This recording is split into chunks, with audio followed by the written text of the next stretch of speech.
You won't believe what this 5-year-old boy heard inside his bedroom wall. It was pitch black, not a sound in the house. Then at exactly 2:17 in the morning, he sat bolt upright in bed, wide-eyed, his small fingers clutching a dinosaur blanket. Most kids would cry out for mom or dad. But Liam Carter died in single quotes T. Instead, he whispered into the darkness, "Hello. Are you stuck?"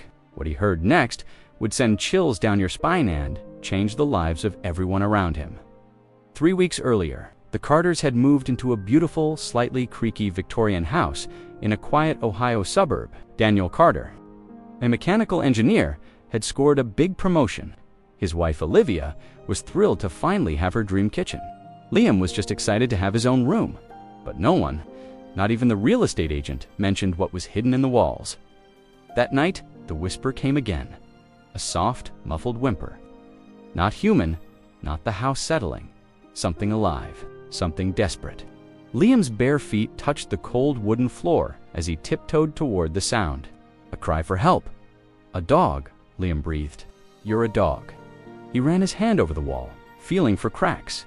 Seems anything. Nothing. Just smooth, painted plaster. "I'll help you," he whispered. "I won't leave you alone." By morning, the sun streamed into the kitchen, where Olivia flipped pancakes and Daniel sipped coffee. Reading off the renovation checklist on his phone, then came the voice from the doorway. "There's a dog in my wall," Liam said. Daniel chuckled. "Sounds like someone had a wild dream." "I didn't dream it," Liam insisted, climbing into his chair. "She cried all night. She's scared." Olivia frowned. "Sweetie, you know dogs can't live inside walls, right?" "She can," Liam said, not touching his pancakes. "She's thirsty." Liam did have a vivid imagination. Ever since they'd moved in, he'd made up stories about invisible friends and secret tunnels. After breakfast, Daniel said gently, "We'll go upstairs and check it out. Maybe it's the neighbor's dog barking through the vents." Liam didn't argue, but he didn't eat either.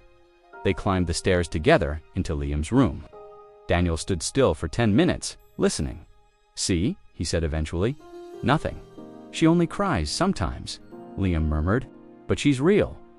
Daniel crouched beside him. "It's not lying, it's just imagination." Liam's eyes filled with tears. "You don't believe me?" That afternoon, while his mom folded laundry, Liam slipped into the kitchen, filled a bowl with water, and grabbed a sleeve of crackers. He tiptoed back upstairs and placed them beside the wall. "I brought you something," he said softly. "I don't know if you can reach it, but I'm trying." He pressed his ear to the wall again, and that's when he heard it, the faintest little sound. A whine, soft, fading, "I know." Liam whispered, "You're tired. I'm going to help you." Hey, if this story is already pulling at your heart, hit that subscribe button and join us on Heroes for Animals, where we honor the bonds between people and the animals, who change their lives forever. Your support helps bring more of these incredible stories to light. That night at dinner, Liam was unusually quiet. When Olivia asked what he'd drawn at school that day, he replied, "A dog in the wall. Her name's Luna." "She told me," Liam said matter-of-factly. "She's brown and black, with big ears. I don't hear her name, I just know." Olivia leaned in. "Are you feeling okay, sweetie?" "I'm not sick," Liam said, "but she is." Later that evening, as Liam was being tucked in, he whispered to the wall again. "Don't give up," he said. "I'm going to help you. Just hold on." His parents, meanwhile, were starting to worry. The next day, Liam's kindergarten teacher called Olivia. "Has anything traumatic happened to Liam recently?" She asked. "He's been drawing the same dog in every picture, a German Shepherd, trapped in darkness, surrounded by walls." "No," Olivia replied, heart pounding. "We just moved, that's all." He said her name is Luna, the teacher added, and he says he knows things, that someone was going to call right before the phone rang, that his dad should take an umbrella. Even when the forecast said sunny, there had been a surprise storm. Daniel came home soaked. That night, Olivia couldn't sleep. Around midnight, she pulled out her laptop and started searching for public records about the house. It had been built in 1897, updated a few times, flipped by a real estate company, and owned by someone named Edward Morrison, who vanished 8 months ago. "You can't sleep either?" Daniel asked, appearing in the doorway. "I think something's really going on," Olivia said. Liam's too specific. And now the drawings. Daniel rubbed his face. Liv, there's no dog on the wall. That's not physically possible. Then how did he know her name was Luna? Daniel had no answer. The next day, while Liam was at school, who had lived on the street for 40 years. Oh, the old Morrison place, she said over tea. Such a shame. What happened? What do you mean? Olivia asked. He just disappeared. Last winter, police said he probably moved away, but no one ever saw a moving truck. And he had a dog. Olivia asked carefully. Mrs. Whitaker nodded. A beautiful German shepherd. Luna, he used to walk her every evening. And then she was gone too. Olivia's stomach turned cold. Had never seen a photo, never heard the name, never knew about the dog. When she got home, Olivia found Liam and Daniel in the backyard. She pulled Daniel aside. She drew a German shepherd. Daniel and the owner had one. Her name was Luna. His face lost color? How could Liam possibly know that? I don't know, Olivia whispered, but we need to find out what's behind that wall. That night, Daniel waited until Liam was asleep. He crept into his son's room with a stud finder and ran it across the wall where Liam had pointed beep dot beep dot beep dot. A large section showed something unusual. Not studs, not wiring, just solid density. He didn't tell Liam, not yet. The next morning, he grabbed his flashlight and went to the basement, tracing the location from below. One wall stood out newer drywall, different paint. There was a small vent near the baseboard. Daniel crouched down and shined the light inside. He froze. A tiny movement, a sound barely audible, a whimper. His heart dropped. Liam was right. He scrambled upstairs. Olivia call, a vet. Right now, Olivia paled. You heard it. He nodded. We're not crazy. There's something alive in there. They moved toward Liam's bedroom together. A tremble of fear, disbelief, and urgency gripped them. Because behind that wall, something had waited far too long. Daniel Carter had never moved so fast in his life. He raced back up the basement, stairs 2 at a time, heart pounding, his mind spinning with questions he couldn't even form into words. That whimper, quiet but unmistakable, still echoed in his ears. He didn't believe in ghosts, didn't believe in psychic connections, but his son had been right, and there was no easy way to explain that away. Olivia met him at the top of the stairs, phone in hand. I called Dr. Martinez. She's on her way. Could be dangerous. Daniel nodded, breathless. We're not waiting. I need to open that wall now. If there's a living animal trapped back there, it's already been too long. They found Liam standing quietly in the hallway, still in his pajamas, eyes wide. You found the bad man's books, didn't you? Olivia asked. Liam nodded. The ones in the attic. The man who used to live here. He wrote about Luna, about how he was scared. He thought she was reading his thoughts. Daniel blinked. Liam, how do you know that? I just know, the boy said. Looking away, Luna showed me in my dreams. A chill moved through the hallway like a passing wind. Okay, Daniel said carefully.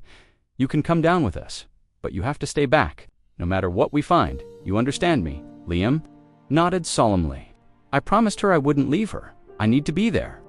Together, the 3 of them went into the basement. Daniel grabbed his toolbox, his jaw tight with purpose. He didn't care what was logical anymore. A living creature was trapped. Inside his house, and his son had somehow known it, they approached the wall with the small air vent. Liam pointed directly to a spot above it. She's right there. Daniel pressed his ear to the wall.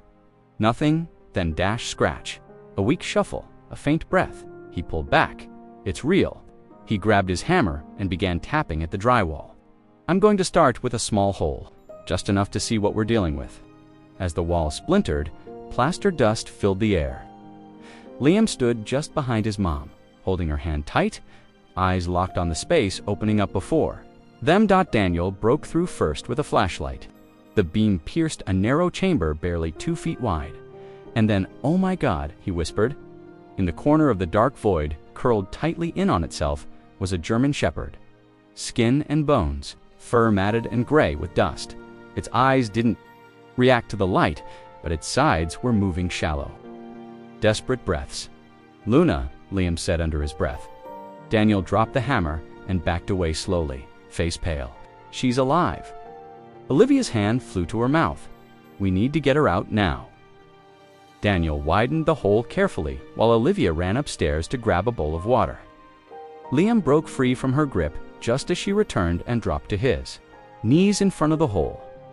"Luna," he whispered, gently placing the bowl just inside. "It's me. I found you, just like I said."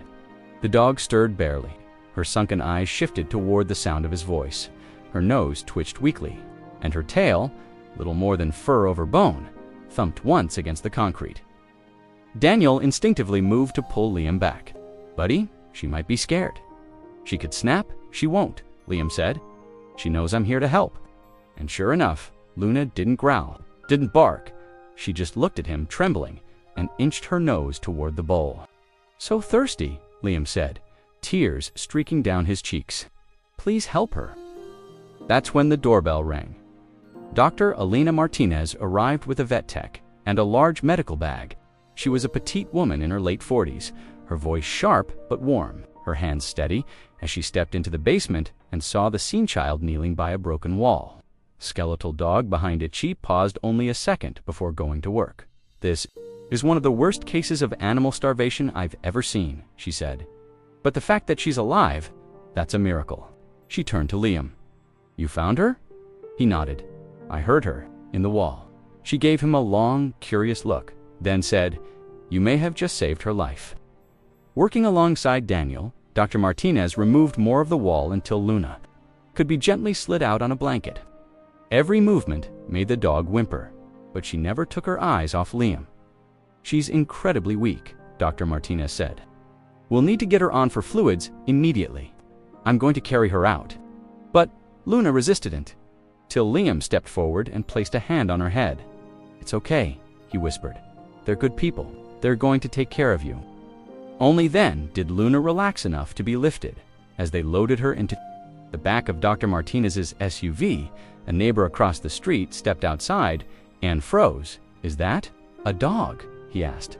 By evening, word had spread, and by morning, a news crew had shown up outside their house. Reporters with microphones, curious neighbors asking questions. Camera flashes. Daniel and Olivia stood in the front yard, protective of Liam but unsure how to process everything themselves.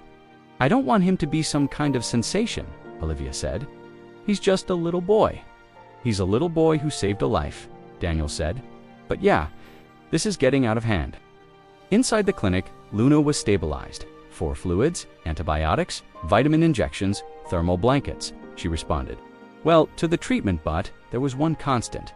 She refused to eat or drink from anyone unless Liam was there. She won't rest unless he's nearby, Dr. Martinez told them. She's bonded to him completely. And Liam, he never left her side. He sat quietly beside her recovery bed, whispering to her, brushing his fingers through her fur. She would raise her head only when he arrived. "She says thank you," he told his mom once.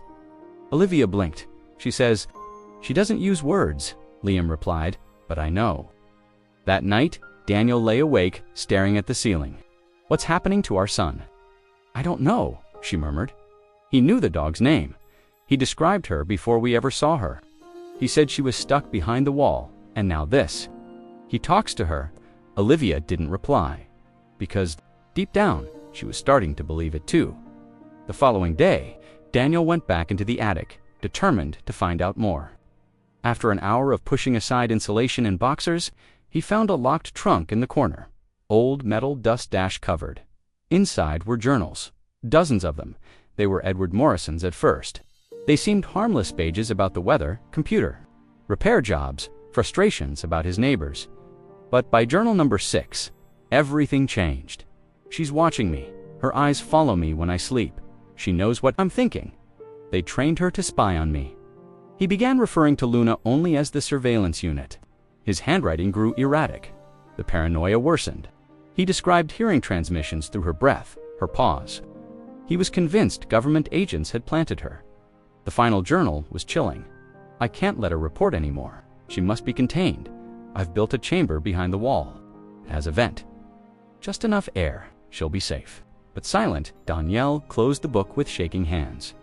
He called Olivia down to the basement. "We were wrong," he said. "This wasn't just a sad story. This was torture." She stared at him. "We bought a house that was a prison." "No." "Worse," Daniel said. "A grave." Olivia shivered. "Except she didn't die." They both looked at each other. "She lived," Olivia whispered, "because Liam heard her." The clinic's waiting room was quiet, dimly lit by the soft glow of a fish tank bubbling along the far wall. Liam sat between his parents, swinging his legs under the bench, eyes locked on the closed exam room door. He hadn't spoken much since Luna was brought in.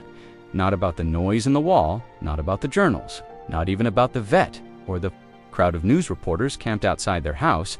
All he cared about was her. Daniel broke the silence. "How did you know, buddy? How did you know she was there?"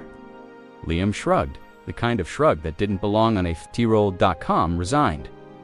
"I just heard her." "But how did you know her name?" Olivia asked gently. "We never told." "You? We didn't even know it until the neighbor said it." Liam hesitated. "Then she told me." Daniel leaned forward. "She spoke to you." "Not like you do," Liam said. "More like pictures, feelings. I just knew." Before either parent could ask more, the exam room door swung open. Dr. Martinez stepped out, pulling off her gloves. "She's stable," she announced. "Barely, but she's hanging in there." Olivia stood. "Can we see her?" The vet nodded. "Yes, but only for a few minutes. She's incredibly fragile." They followed her down the hallway to exam room 1. Luna lay on a heated blanket, 4 tubes snaking from her foreleg, a heart monitor softly beeping beside her. She looked more like a shadow than a dog, bones too sharp beneath a coat too thin. But her eyes lit up when she saw Liam. "Hi, Luna," he said softly, stepping closer. "You're safe now. You don't have to be scared anymore." Her tail moved, just once. But it was enough. Dr. Martinez watched the exchange with quiet awe. "She responds to him like no one else. She wouldn't even drink until he was there," Olivia added. "She's in rough shape," the vet said. "Severe malnutrition, dehydration, atrophy from being confined. But I've seen worse cases pull through never under these conditions. Though frankly, she shouldn't be alive." "She wanted to be found," Liam said simply. "She waited for me." Over the next 48 hours, Luna teetered between survival and collapse. Dr. Martinez stayed at the clinic overnight, checking on her hourly. Her assistant, Carlos, kept watch too, monitoring Luna's vitals, hand-feeding her fluids, adjusting medications. But it was Liam's visits that made the difference. When he was there, Luna rested. Her heart rate stabilized, her breathing smoothed out. "She doesn't trust anyone else," Dr. Martinez noted.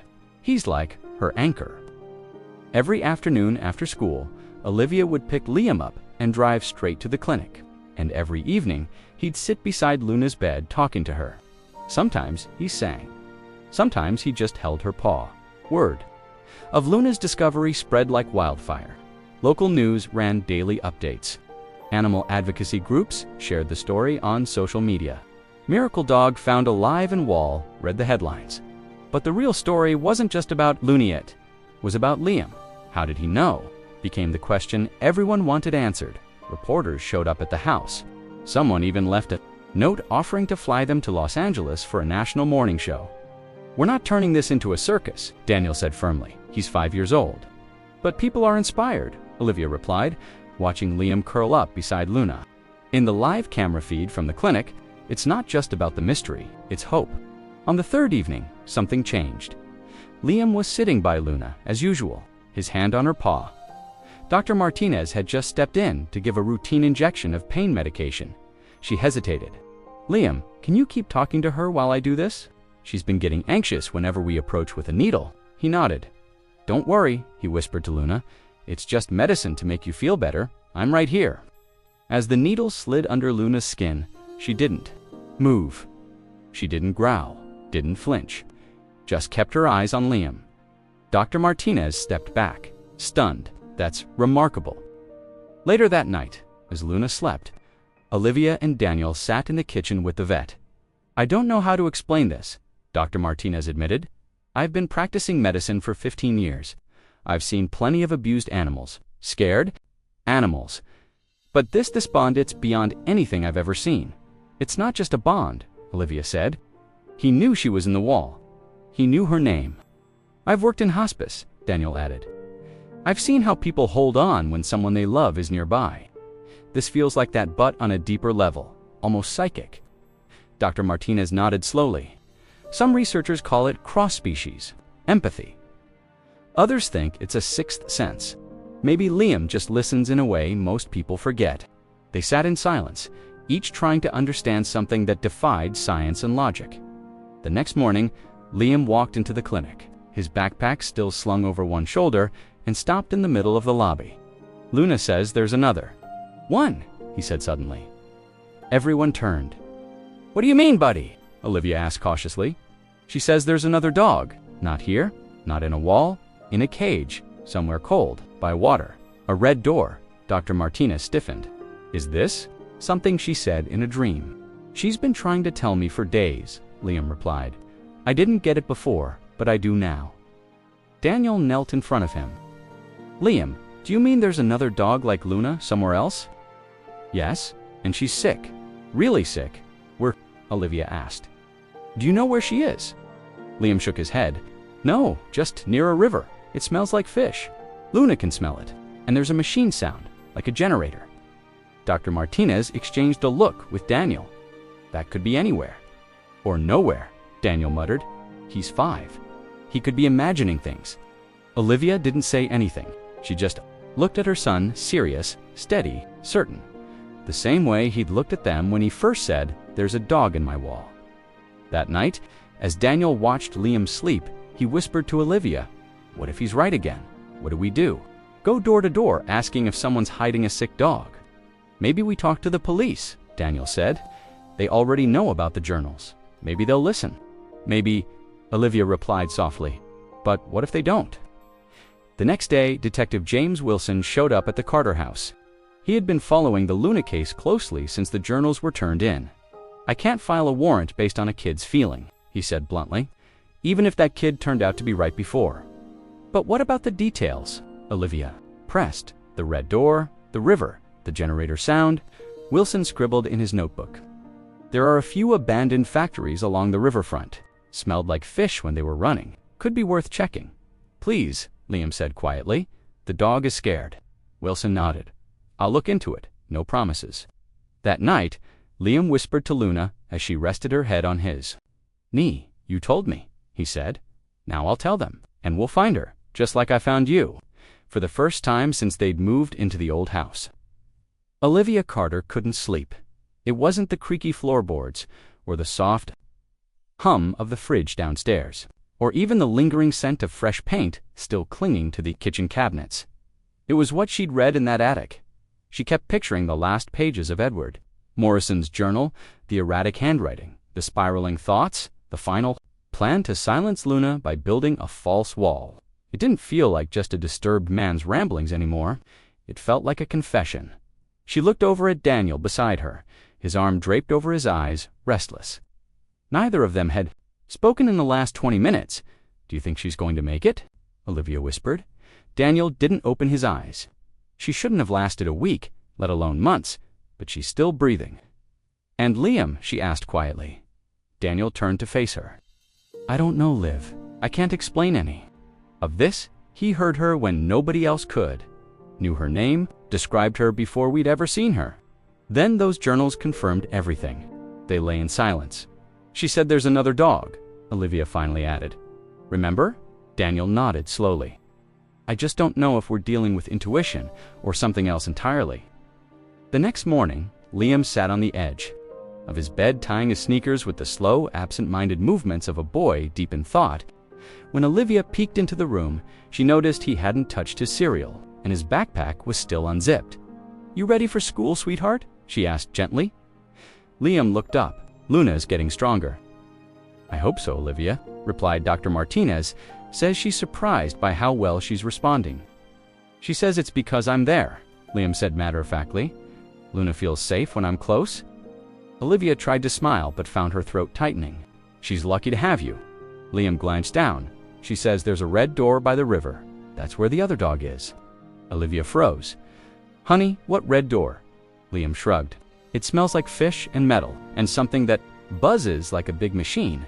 The sick one is there in a cage. She's all alone.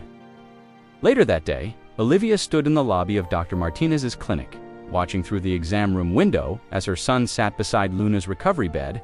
The German Shepherd's eyes were half-lidded, but her tail thumped when Liam whispered to her. He had his hand resting gently on her side, tracing slow circles on her ribs. "She's made more progress in the last 3 days than I expected in 3 weeks, Dr. Martinez said, stepping beside her. "She won't eat unless he's there," Olivia said quietly. "She won't drink, won't even raise her head." The vet nodded. "I've seen strong bonds before, but this is different. It's like he calms her nervous system completely. No medication has done what he does just by being there." "Do you think it's real?" Olivia asked, hesitant, like beyond science. Dr. Martinez was quiet a moment. "I'm trained in biology, chemistry, anatomy, but I've been doing this long enough to know that there are things we don't have names for yet. Whatever is between them, it's real, and it's saving her life." Olivia took a deep breath. She told him there's another dog. "Somewhere, by a river, a red door, a cage." He said the other dog is sick, really sick.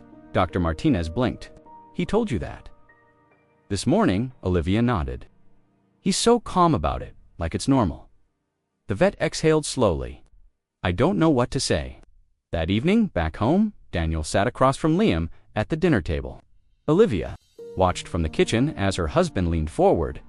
"So, tell me about this red door," Daniel said, trying to sound casual. Liam looked up from his mac and cheese.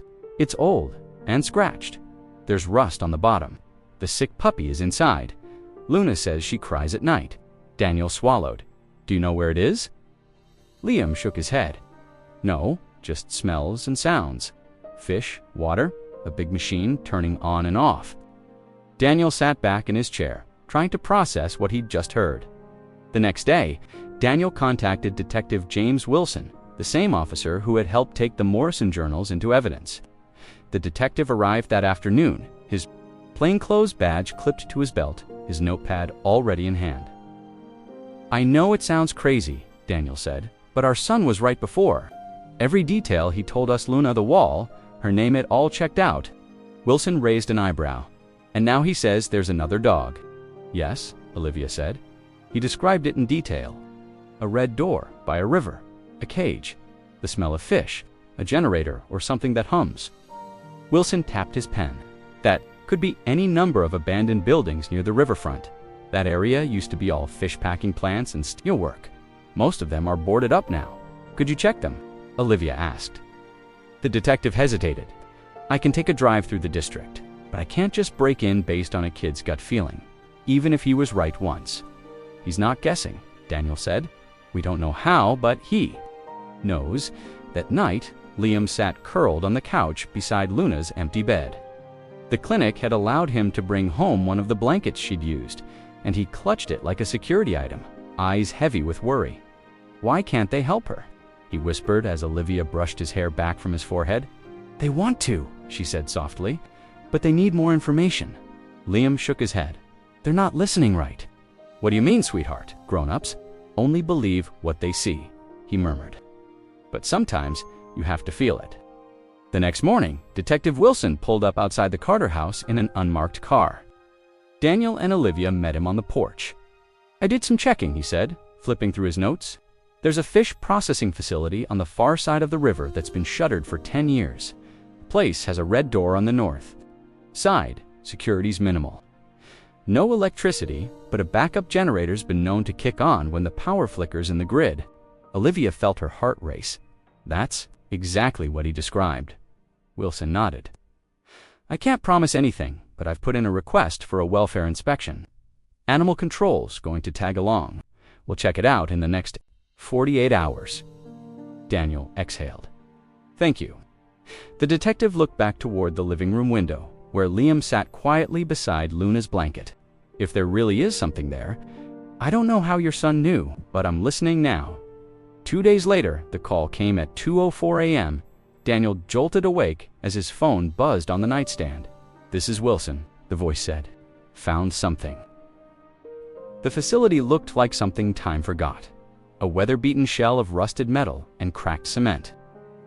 The old fish processing plant stood at the edge of the river, like a dying monument to an era long past. Detective Wilson's cruiser rolled to a stop outside its locked gate just after 2:30 a.m., its headlights cutting through thick river fog. He stepped out of the car and nodded to the 2 animal control officers who had arrived. Minutes earlier, "This is it," he said, tapping the gate with his flashlight. "Building with the red door matches the description the boy gave." Officer Hernandez, a tall woman with a military bearing, glanced over. "You think the kid's really psychic?" Wilson shrugged. He was right about the dog in the wall. And the journals, at this point, I don't care what you call it. If there's a dog in there, we're getting it out. Back at home, Liam sat awake in the dark, hugging Luna's blanket to his chest. "She's close," he whispered. Luna says she can feel her. His room was quiet, except for the wind tapping the window pane. Olivia peeked in a few minutes later and saw him still wide-eyed, knees pulled to his chest. "She's going to be okay," she said softly, sitting beside him. Liam nodded slowly. As long as they find the red door in time, Detective Wilson and the officers worked fast. Once they popped the gate's rusted lock, they moved quietly through the courtyard, flashlights sweeping across broken pallets and empty drums. Then they saw it, the red door. It was scratched and dented, just as Liam described paint peeling.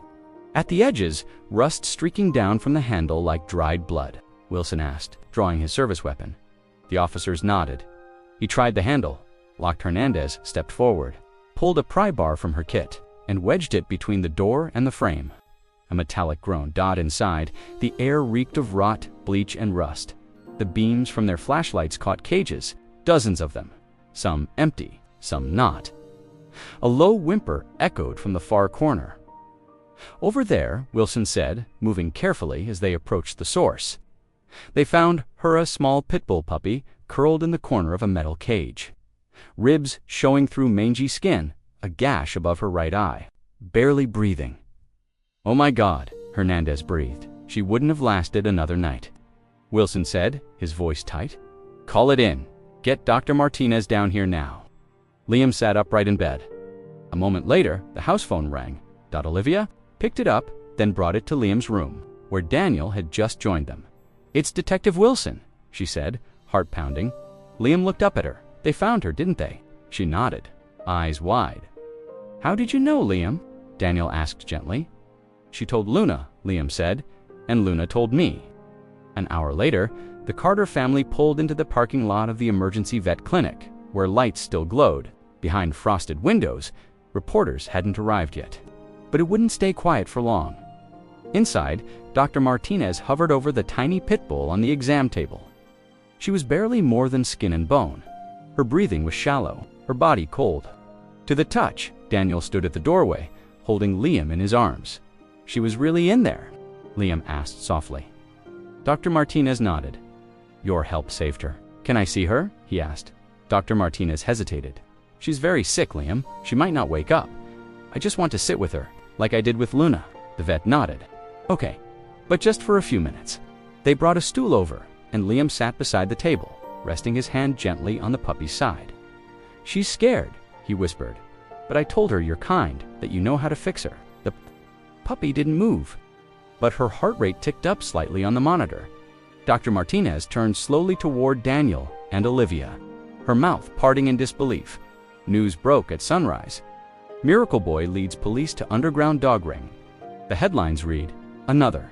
Life saved thanks to Liam Carter and Luna TV." Vans parked outside the clinic by 9 a.m., and neighbors brought flowers, pet food, and handwritten cards. Some people simply stood near the entrance, hands over hearts, waiting for news about the rescued puppy. Dr. Martinez gave a short statement on camera. "The conditions were horrific," she said, "but we're focusing now on recovery. This little pup has a long road ahead." When asked how they found her, she glanced toward the waiting room where Liam sat quietly beside Luna's empty carrier. "Sometimes," she said carefully, "help comes from unexpected places. In this case, from a 5-year-old boy who listens better than most adults ever could." Back inside, Liam remained at the puppy's side, whispering things no one else could hear. Daniel sat with Olivia across the room, watching him. "This whole thing," Daniel said, shaking his head, "it's like he's plugged into something we can't see. Olivia nodded. The way Luna trusts him. The way this puppy responded when he touched her. It's not normal, but it's real. Daniel rubbed his temple. You know what scares me most? What? What happens next? What if he keeps hearing them? Dogs in trouble. Animals that need him. How do we protect him from that? Olivia didn't have an answer. The next evening, Luna was released from the clinic and came home to the Carters' living room. Walking slowly but steadily, her weight supported by Daniel on one side and Olivia on the other. The moment she saw Liam, she picked up her pace. He knelt on the rug, arms open. You did it, he whispered. We helped her, just like I promised. Luna pressed her head into his chest and let out a long, shaky sigh. Then she curled up beside him, her eyes closing with relief. 3 days later, Dr. Martinez came by for a check-in. She carried a small crate with her inside, the pit bull puppy, now cleaned up, hydrated, and surprisingly alert. She's stable, the vet said, stronger than we expected. It's amazing. Liam rushed to the crate and knelt in front of it. The puppy sniffed the air and immediately wagged her tail. She remembers you, Olivia said softly. I told her she could come live with us, Liam replied, turning to his parents. Daniel and Olivia exchanged a glance. We already have Luna, Daniel said gently. That's a lot of responsibility. I'll help, Liam said. She needs us. Luna stood beside him, tail wagging in agreement. Dr. Martinez smiled. It's not uncommon for bonded pairs, especially trauma survivors, to benefit from staying together. I'm just saying, Olivia said quietly. We might be a family of 5 now. That night, as the house settled into quiet, Daniel peeked into Liam's room. The boy was asleep on the floor beside Luna and the puppy, a blanket draped over all 3 of them like a tent of safety. Daniel stood for a long moment, watching. Then he whispered to himself, he didn't just save them, he found them. Month after the rescue, everything looked different. The house on Maple Lane, once echoing with cold uncertainty, now radiated warmth. Toys dotted the living room floor. Luna's bed had been upgraded to a plush mat beside the fireplace, and the tiny pit bull, now officially named Maple by Liam, had taken to napping under the kitchen table between meals and belly rubs. Yet for all the healing, there was something quietly haunting in Liam's eyes. He was smiling again, laughing even. But Olivia had seen him sit at the window, staring out into the street, fingers pressed to the glass, like he was listening for a sound no one else could hear. It worried her, because she already knew what it meant. One morning, as Daniel prepared breakfast and Olivia packed Liam's school bag, Liam pushed his chair back slowly. She heard something, he said, almost under his breath. Daniel turned. Who did? Luna, Liam answered, looking down at his hands. There's more. Somewhere far. Olivia stopped what she was doing. Liam continued. Not a dog this time. It's bigger, hurt, trapped. She says, it's sad. Daniel gently crouched beside him. Do you know where? Liam looked up, his brown eyes searching. Not yet. Just darkness and chains and something cold on the floor. Daniel stood slowly, exhaling. It's happening again. Olivia nodded. Later that day, Daniel pulled Dr. Martinez aside as she finished Maple's follow-up exam. He's picking up something new, he said quietly. The vet set her stethoscope down. Another animal, yes, but it's not a voice, more like feelings. Dr. Martinez folded her arms. I've been doing some research. There are scientists studying empathic phenomena in children, especially those exposed to trauma, like Liam was with Luna. You think this is trauma-based? Daniel asked. I think whatever it is, she said gently. It's rare, and it's real, and you should prepare for the possibility that this is going to keep happening. Daniel looked at her, his jaw tight. How do we let him live a normal life if the world keeps calling him? You don't, Dr. Martinez replied. You. Help him build strength for the life he was meant to live. As the story of Luna and Maple spread nationwide, offers flooded in .tv interviews, book deals, families wanting to adopt the boy who hears animals. Some wanted to exploit him. Others wanted to worship him. The Carters turned down every offer. They didn't want fame, they wanted peace. But peace had its price. One afternoon, Liam came home from school with a note from his teacher. Liam spent most of art class drawing a bear in a cage. The note read, when I asked him about it, he said, it's real. He's not supposed to be there. Daniel looked at the drawing black bars. Blood near the paws, heavy chains, a mountain in the background. Daniel set it down slowly. We live in Ohio. There are no bears in cages here. He's never been to the Rockies either, Olivia added. But look at those mountains. That's not from imagination. They knew what came next. That night, they had the talk. Olivia sat on Liam's bed, Daniel beside her, while Luna and Maple dozed at the foot. Sweetheart, she began carefully, when you feel these animals, when you hear them, does it hurt you? Liam thought for a long moment, not like a cut. But it makes me feel really, really heavy, like I'm wearing a wet coat and can't take it off. Daniel rubbed his son's back. Is it all the time? No, Liam said. Just when they're really scared. Or really alone. Sometimes I don't even know it's me. I think it's Luna. But then I realize it's both of us. Olivia blinked back tears. And what do you want us to do when it happens? Liam looked up at them. Help me. Help them, please. Even if it's scary. Daniel swallowed hard and nodded. You got it, buddy. 2 weeks later, Detective Wilson called again. We've got a tip, he said. Some anonymous footage surface shows a bear chained in a basement. Tags match a closed roadside zoo in Colorado. Shut down years ago, Colorado, Daniel said. Yep, Wilson replied. And get this, someone spray-painted a red handprint on the basement wall. Same as what Liam drew in class. Daniel turned toward Liam's room, where his son sat with Luna, head tilted, as if listening again. The Carters didn't travel to Colorado themselves, but the footage that aired a week later confirmed everything. A tranquilized bear, rescued from chains, covered in sores. Mangled paws from pacing in a steel cage, and painted on the wall faded, but unmistakably red handprint. When Olivia showed Liam the clip, he nodded. That's the place, he whispered. I knew he was there. Daniel knelt down. You helped him, Liam? Liam leaned into Luna. He was calling for a long time, but nobody listened. Not until now. Life didn't go back to normal. It became something better. Dr. Martinez connected the Carters with a university research program studying child-animal empathy. But the Carters set firm boundaries. No cameras, no labs, no experiments, just conversations, quiet, observations in safe spaces. Meanwhile, Luna continued to heal, though she never left Liam's side. Maple began training as a therapy dog. Olivia started a blog sharing stories of animal rescues and empathy. It exploded in popularity. And Liam, he never called himself special. He just called himself lucky, because they let me help, he said, and they still talk to me, even when nobody else can hear. One autumn afternoon, Liam sat beneath the big oak in their backyard. Luna at his side, Maple curled near his feet. He looked up at the sky, golden leaves spinning down. Daniel watched from the porch and called, You doing okay, buddy? Liam nodded, just listening to what? Liam paused, then smiled softly. Not crying, he said. Just quiet, just ... peace. Thank you so much for joining us on this powerful, emotional journey. From the walls of an old the quietest voices are the ones we most need to hear. Have you ever felt a connection with an animal you couldn't explain? Maybe it wasn't just coincidence after all.